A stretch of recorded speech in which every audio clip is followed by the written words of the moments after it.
নমস্কার, আমি সৃজা। এই মুহূর্তে আমি রয়েছি সিপিআইএম এর রাজ্য সম্পাদক, মানে দ্বিতীয়বারের রাজ্য সম্পাদক, আমরা যেটাকে 2.0 বলি, মোহাম্মদ সেলিমের সঙ্গে। সেলিমদা, প্রথমেই শুভেচ্ছা। প্রথমেই যেটা বলবো যে এই মুহূর্তে রাজ্য জুড়ে যা চলছে, যাদবপুরের যে ঘটনা, সেটা নিয়ে আর নতুন করে কাউকেই বলার কোনো জায়গা নেই আর কি, এত বড় ঘটনা ঘটে গেছে। আমরা দেখলাম যে হাইকোর্টের নির্দেশে ব্রাত্য বসুর এগেনস্টে এফআইআর হচ্ছে, হাইকোর্টকে নির্দেশ দিতে হচ্ছে, অথচ এ রাজ্যের অভিভাবক মুখ্যমন্ত্রী মমতা ব্যানার্জি, উনি তো আমাদের সবার অভিভাবক, ওনার তরফ থেকে একটা লাইনও আমরা পেলাম না। কি মনে হয়?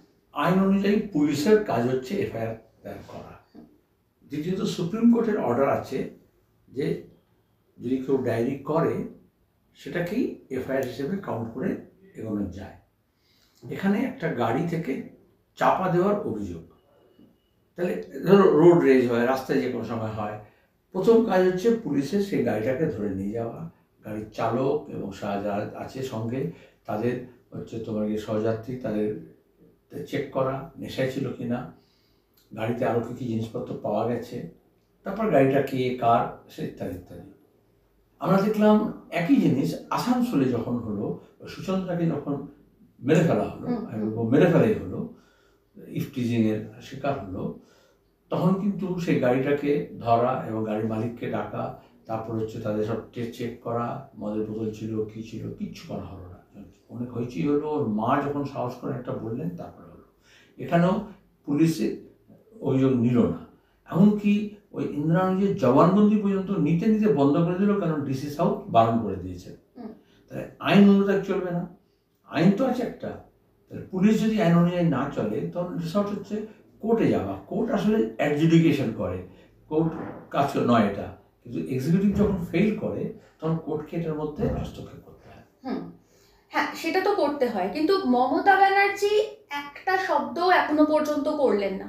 এর আগে আমরা দেখেছি হোক কলরবে, সেই সময় উনি প্রথমে প্রচন্ড শান্ত ছিলেন, কোনো কথা বলেননি। তারপরে দেখেছি আমরা চিকিৎসকদের আন্দোলন, উনি কিচ্ছু বলেননি, তখন উনি ফিতে কাটছেন, উনি গান করছেন, নাচ করছেন, ছবি আঁকছেন, এই সুদীপ্ত গুপ্ত যখন খুন হলো, সুদীপ্ত গুপ্ত ছাত্র, তখন উনি নাচ করছিলেন শাহরুখ খানকে নিয়ে। হ্যাঁ, সেটাই, মানে এই সমস্ত। কিন্তু তারপরে আমরা দেখেছি হোক কলরব হোক বা ডাক্তারের মঞ্চেই হোক, উনি আবার চলে আসেন। কিন্তু যেটা উনি ধরে রাখতে পারেন না, সেই অভিনয়টা উনি চালান কেন? ওনার শিক্ষামন্ত্রী ব্রাত্য বসু ভালো অ্যাক্টর, ভালো অভিনয় করেন, উনি তো অভিনেতা নয়, উনি কেন করেন এটা? মমতা ব্যানার্জি মুশকিল হচ্ছে যখন মনপ্রুত কোনো কিছু থাকে তখন তিনি সরব থাকেন, আর যখন মনপ্রুত হয় না তখন তিনি নীরব থাকেন। এখন একটু দম সংগ্রহ করছেন, এরপরে বলবেন সিপিএম মাওবাদী কত কি বলবেন। এখন যেমন ওর সাঙ্গপাঙ্গরা বলছে, তাহলে একদিকে ব্রাত্য বলছে আমি অনুতপ্ত, তাই কিছু কিছু অপরাধ করলে তবে তো অনুতাপ হবে, অন্যায় করলে। আবার উল্টো দিকে বলা হচ্ছে যে তোমার গিয়ে কেন দেখতে যাচ্ছে, কেন মাওবাদী, কেন বামপন্থী, ছাত্ররা কি করেছিল, তারা দোষারোপ করে যাচ্ছে। এ তো অনেকটা হচ্ছে যারা সাঙ্গপাঙ্গ আছে তারা আরও বেশি করে বলছে। আর এটা মমতা ব্যানার্জি অভিযোগ কী করে, এটা যে টেস্টিং দ্য ওয়াটার, দেখে যে সুইমিং পুলে নামার আগে যে একটু দেখে নেয় জলের তাপটা কী আছে, উত্তাপটা কী আছে, সেরকম এদের সব বলিয়ে দিয়ে তারপর দেখা হচ্ছে মদন বললো, কল্যাণ বললো, আর হাবিজাবি কেউ বলবে, তারপরে তিনি বুঝবেন আমাকে কোনটা বলতে হবে, আদৌ বলতে হবে না। এরকম অনেকগুলো ঘটনা ঘটেছে যখন উনি চেপে গেছেন, কিছু বলেননি। একটা বিশ্ববিদ্যালয়ে হচ্ছে তোমার গিয়ে কেন, প্রথম কথা হচ্ছে আজকে আমাদের রাজ্যের অবস্থা কেন, এটা বিজেপি তৃণমূল দুজনকে জবাব দিতে হবে, কেন ইন্টারিম উপাচার্য, কেন রেগুলার উপাচার্য নয়, দুই কেন ওখানে এক্সিকিউটিভ বলে, অন্য জায়গায় সিনেট সিন্ডিকেট বলে, তাহলে কাউন্সিল কেন ইলেক্টেড নয়, তিন ছাত্র সংসদ কেন নির্বাচিত নয়, কেন নির্বাচন হয় না, চার ছাত্ররা যে দাবি নিয়ে বলছে সেটা কেন আলাপ আলোচনা করবে না। ট্রাইপার্টাইট আলোচনা চেয়েছিল বিশ্ববিদ্যালয় কর্তৃপক্ষ, ছাত্র প্রতিনিধি এবং উচ্চশিক্ষা দপ্তরের মন্ত্রী, সেখানে দেখা গেল তারা রাজি হলেন না। তাহলে এগুলো তো প্রথম থেকেই তারাই উস্কে দিয়েছে ছাত্রদেরকে এই বিক্ষোভে, যাতে আরও ফেটে পড়ে। তারপরে যদি বিক্ষোভ হয় তাহলে সেখানে তাকে গাড়ি চাপা দেওয়ার অধিকার কে দিয়েছে? এটা হচ্ছে দম্ভ, ক্ষমতার দম্ভ। এগুলো উত্তর ভারতে আমরা দেখেছি, কৃষক আন্দোলনের সময় দেখেছি, এটাকে বলে অকাত সামজানা, হিন্দিতে বলে, এটা হচ্ছে ফিউডাল একটা ব্যাপার।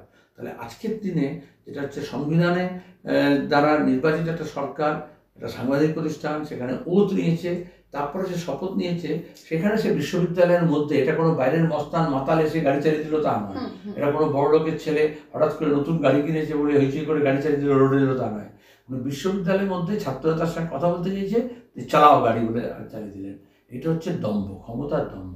এই জন্যই আজকে শুধু যাদবপুর নয়, এই ঘটনা নিয়ে মেদিনীপুর হতে পারে, কল্যাণী হতে পারে, সল্টলেক হতে পারে, লেকটাউন হতে পারে, বর্ধমান হতে পারে, সর্বত্রই বিক্ষোভটা হচ্ছে। হ্যাঁ, সেটা আমরা দেখছিও, বিক্ষোভটা হচ্ছে।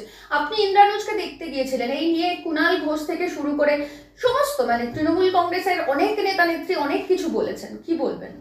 আচ্ছা, হাসপাতালে আহত একজনকে, চিকিৎসারত একজনকে কে দেখতে যাবে না যাবে, এটা কি সরকার অনুমতি নেবে? এরকম অবস্থা হয়েছে। দুই, আমি কোনটা মনে করি মানবিক, আর কুণাল ইত্যাদি যারা মনে করে, তাই তো বোঝা যাচ্ছে তাদের মানসিকতা এবং আমার মানসিকতার মধ্যে তফাৎ আছে। তিন, আমি যখন দেখতে গেছি, ওকে মাওবাদী সাজিয়ে কেন বলা হচ্ছে, বা মাওবাদী হতেও পারে, তো আমরা তো মনে করি আহত একজন যদি হয়, আক্রান্ত যদি একজন হয়, সে তার রাজনৈতিক মত কেন, ধর্ম কেন, জাতপাত কেন দেখা হবে? এটা নতুন সংস্কৃতি নিয়ে আসা হচ্ছে।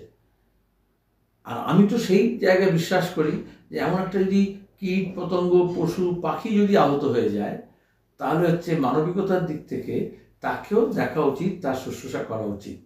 কিন্তু ওরা মনে করে যে শুধু তোমার লুটের ভাগিদার যদি হবে, এমনকি তার জন্য নয়। যেমন কুণাল যখন জেলে গিয়েছিল তখন মমতা দেখতে গিয়েছিল, নাচতে যারা তো হইচই করছে, তো কুণালও বোঝা উচিত।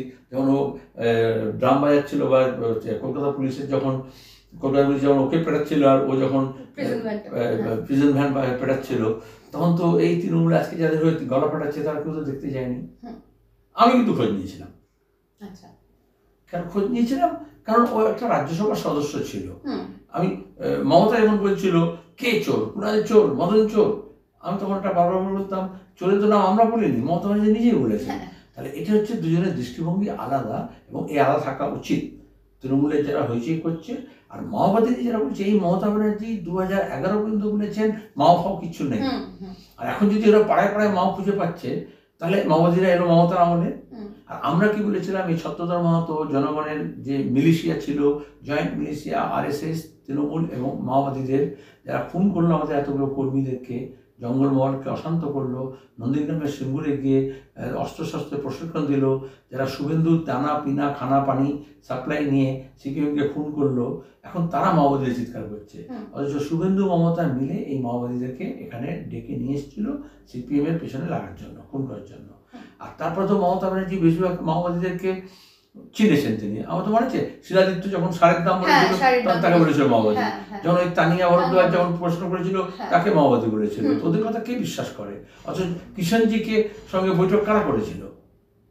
এই গোটা কিষাণজি মাওবাদীদের সঙ্গে শুভেন্দুর কথোপকথন, বোমা বন্দুক পিস্তল দানা পানি খানা পিনার ব্যাপারে, এসব CIDর কাছে রেকর্ডেড আছে, অডিও রেকর্ড, তারা টেলিফোনে রেকর্ড করেছিল, কিন্তু সে নিয়ে কোনো ব্যবস্থা নিচ্ছে না। আর এখন হচ্ছে এই ছাত্রটিকে কেন হচ্ছে, তো প্রথমে বলা উচিত রাস্তার ধারে যদি কেউ পড়ে থাকে, আহত হয়, তাহলে তুমি হয় মুখ ঘুরিয়ে চলে যাবে, না তুমি তাকে তার শুশ্রূষা করবে। এটা তুমি কতটা মানুষ, কতটা অমানুষ, তার উপর নির্ভর করে। একেবারে মাওবাদী প্রসঙ্গ যখন বারবার করে উঠছে, আর আপনি ইন্দ্রানুজকে দেখতেও গিয়েছিলেন, এই প্রসঙ্গে একটু জানতে চাইবো যে আমরা দেখতে পাচ্ছি যে এই যে ছাত্র সংসদ নির্বাচন, যেটা দাবি যাদবপুর সহ বিভিন্ন কলেজ ইউনিভার্সিটির, সেখানে আমরা দেখতে পাচ্ছি, বিশেষ করে যাদবপুরে দেখতে পাচ্ছি যে SFI নয়, অন্যান্য বাম সংগঠনগুলো একসঙ্গে কাঁধে কাঁধ মিলিয়ে এই ইস্যুতে লড়াই করছে। আগামীতে এই বৃহত্তর বাম ঐক্যের কি কোনো পরিকল্পনা, বা এটাকেই কি কন্টিনিউ করার কোনো পরিকল্পনা আছে? এটা খুবই ইন্টেলিজেন্ট প্রশ্ন, এবং আগের প্রশ্ন থেকে এই প্রশ্নটাই সরাসরি আসে। আমি তোমাকে বাহবা দিচ্ছি যে এত হইচি কেন করছে, এটা ইন্দ্রানুজ ব্যাপার নয়।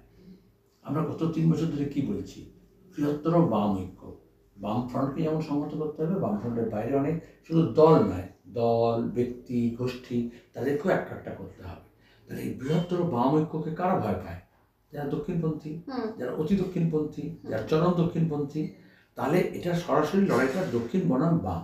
তো যারা পশ্চিমবঙ্গে এত কোটি টাকা খরচ করে মিডিয়াকে ব্যবহার করে, সোশ্যাল মিডিয়াকে ব্যবহার করে, ধর্মকে ব্যবহার করে, ধর্মগুরুদেরকে ব্যবহার করে, ধর্মীয় অনুষ্ঠানকে ব্যবহার করে, দাঙ্গা হাঙ্গামা করে বলছে লড়াইটা হিন্দু মুসলমানের হোক, লড়াইটা BJP আর তৃণমূলের মধ্যে বাইনারি হোক, সেটা আর অন্যদিকে আমরা বলছি যে চরম দক্ষিণপন্থীর উত্থান হয়েছে, সেই দক্ষিণপন্থার মধ্যে যেমন RSS বিজেপি আছে তেমনি তৃণমূলও আছে। তাহলে আমাদের বাম ঐক্য গড়ে তুলতে হবে, কারণ এটা বামপন্থার উপর আক্রমণ। তাহলে আজকে হচ্ছে বামপন্থার পুনর্জাগরণ। এটা যাদবপুরে বা গোটা রাজ্য জুড়ে এটা ওরা দেখতে পাচ্ছে। কারণ 3 বছর আগে যখন প্রথম সেক্রেটারি আমি বলছিলাম রেজারেকশন ইজ দ্য ওয়ার্ল্ড, সেই বছর গুড ফ্রাইডে ছিল, ইস্টার ছিল, তখন আমি বলেছিলাম রেজারেকশন ইজ দ্য ওয়ার্ল্ড।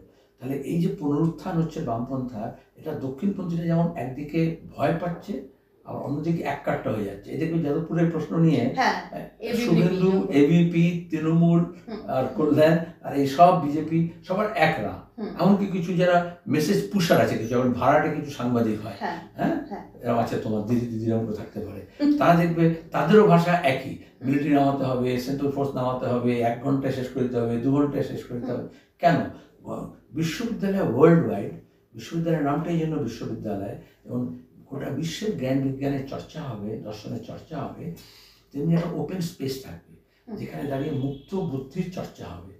এই গবেষণা কেন বলা হয়? যেখানে যা কিছু লেখা আছে, যা কিছু ফরমান আছে, তার বাইরেও নতুন কিছু আবিষ্কৃত হবে। তাহলে ওরা এই বিশ্ববিদ্যালয়ের এই যে ডেমোক্রেটিক স্পেসটা, এই যে ওপেন চর্চার জায়গাটা, সেটাকে নষ্ট করতে চায়। এটা যখন আয়াতুল্লাহ খোমেনি যখন ইরানের সোকল ইসলামিক রেভলিউশন হয়েছিল, তখন বলেছিলেন তেহরান বিশ্ববিদ্যালয়কে শেষ করতে হবে, কারণ বিশ্ববিদ্যালয়গুলো হচ্ছে শয়তান করে তৈরির কারখানা। বিজেপি এইভাবে জেএনইউকে বলেছিল, আর তৃণমূল এইভাবে এখানে বলছে। তাই সব দক্ষিণপন্থীরা যখন এই কাজটা করছে, তখন আমাদের বামপন্থীদের পুনরুত্থান দরকার। এই বামপন্থার পুনর্জাগরণ করতে হলে এটা একটা সিপিএম এর কাজ নয়, এটা এসএফআই এর কাজ নয়। তাহলে সব বামপন্থীদেরকে এককাট্টা হতে হবে। তাহলে ওদের এটা রাগ নয় যে আমি কেন, আমি তো দেখতে গেছি, তো শুভঙ্কর দেখতে গেছে, কংগ্রেসের সভাপতি গেছে, তারপর দীপঙ্কর বাবু দেখতে গেছেন, সিপিআইএম এর লিবারেশনের জেনারেল সেক্রেটারি, আমার থেকে অনেক বড় বড় নেতা তারা সব, তো তারা দেখতে গেল, সেখানে কোনো হইচই নেই।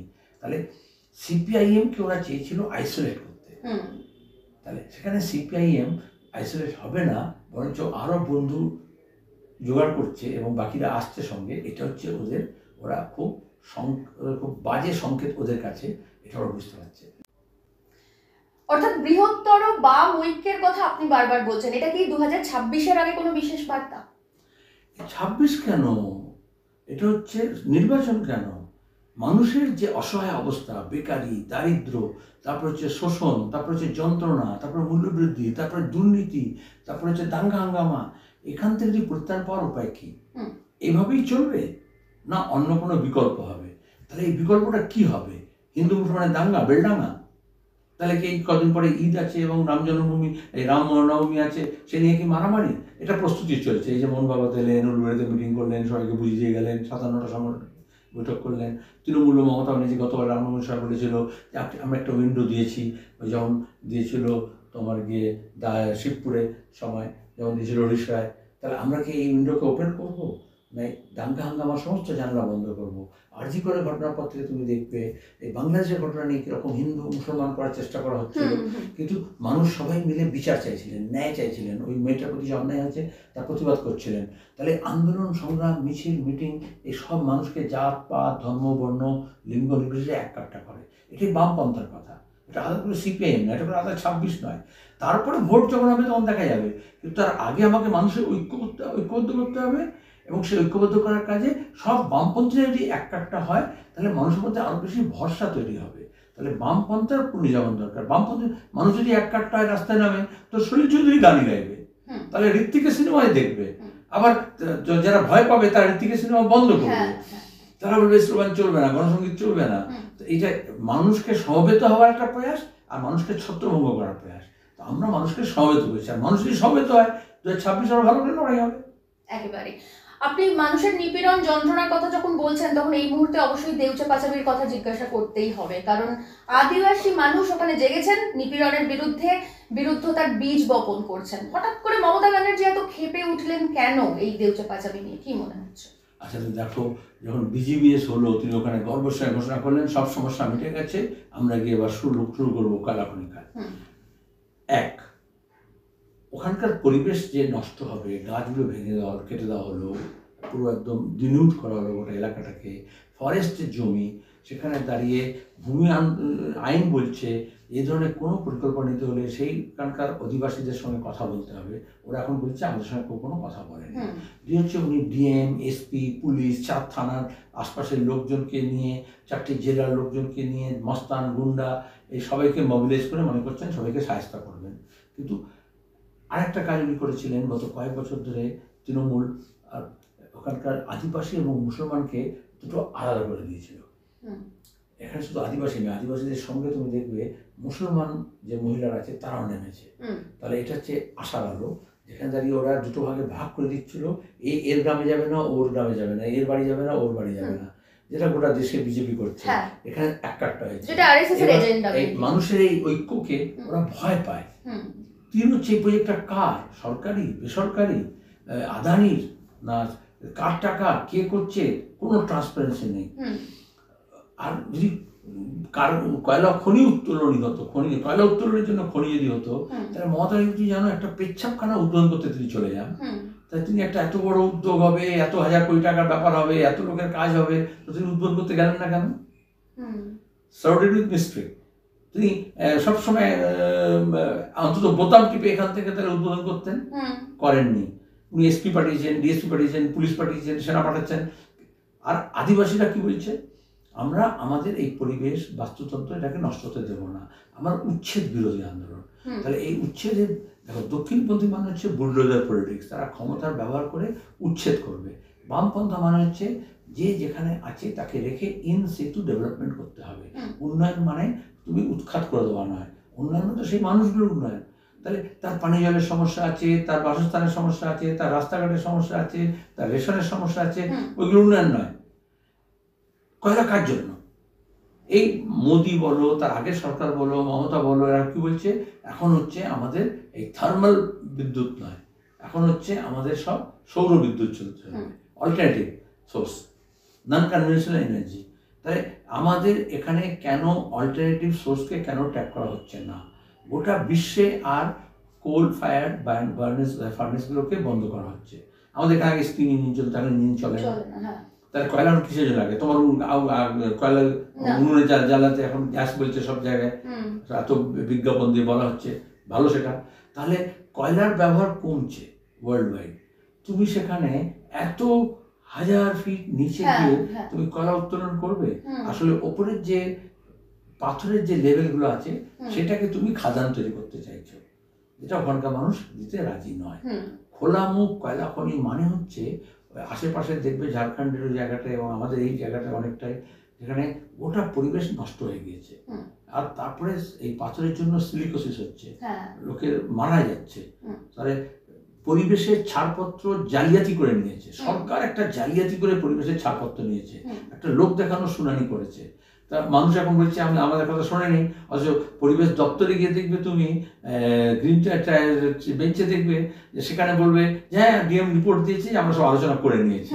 তাহলে এখন তো বোঝা যাচ্ছে এটা মিথ্যাচার হয়েছে। তাহলে জালিয়াতি হয়েছে, মিথ্যাচার হয়েছে, বাস্তুতন্ত্রকে শেষ করে দেওয়া হচ্ছে, পরিবেশকে নষ্ট করে দেওয়া হচ্ছে, এবং কি হতে যাচ্ছে, কেন হতে যাচ্ছে, কার সাথে হচ্ছে সেটা বলছে না। আর এখানে বললো আমরা সবাইকে চাকরি দেবো, কিন্তু সেগুলো হয়নি। গত কয়েক বছর ধরে যা বলেছেন মমতা মিথ্যাচার করেছেন, সেটাই এখন মানুষের রোষ ফেটে পড়েছে। আমাদেরকে এই জন্যই বলতে হলো এটা মানুষের লড়াই, ওখানকার মানুষের লড়াই, কিন্তু আমাদের সজাগ থাকতে হবে, সতর্ক থাকতে হবে। ইন্টারনেট বন্ধ করে চারিদিকে আধা সেনা মোতায়েন করে দিয়ে, গুন্ডা মোতায়েন করে দিয়ে কি উনি ছাড়কার করতে চেয়েছেন? শিল্প করতে চেয়েছেন না যুদ্ধক্ষেত্র করছেন? তাহলে আমরা যুদ্ধ হতে দেবো না। আর যদি আদৌ যুদ্ধ হয় তাহলে আমরা মানুষের পক্ষে থাকবো, এটা সব বামপন্থীরা তাই বলবে। উনি নিজের কর্মকাণ্ড দিয়ে কিন্তু সব ধরনের বামপন্থীদের এক কাট্টা করে দিচ্ছেন। আর এখন যারা এটার মমতার পক্ষে থাকবে, পরিষ্কার থেকে বুঝতে হবে সে কিন্তু দক্ষিণপন্থী এবং কিছুটা সুবিধাবাদী, এটাও কি বলতে চাই? অবশ্যই।